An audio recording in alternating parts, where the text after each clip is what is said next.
Morning guys. So magre-repair ako ngayon ng Isuzu Troopers. Apat ng mekaniko ang pumunta pero hindi pa rin napatino. Cranking lang, ayaw mag-start.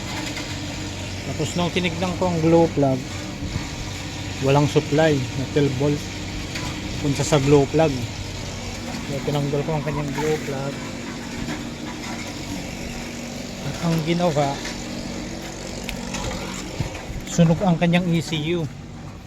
Kaya nagpalit ako ng transistor. Ayan, dalating ko yung transistor niya kasi nga nasunog yung kanyang ECU.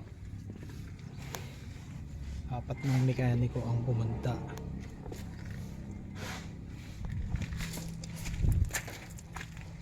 Pagka repair ng ECU, nagkaroon na ng papakita niya yung kanyang check engine.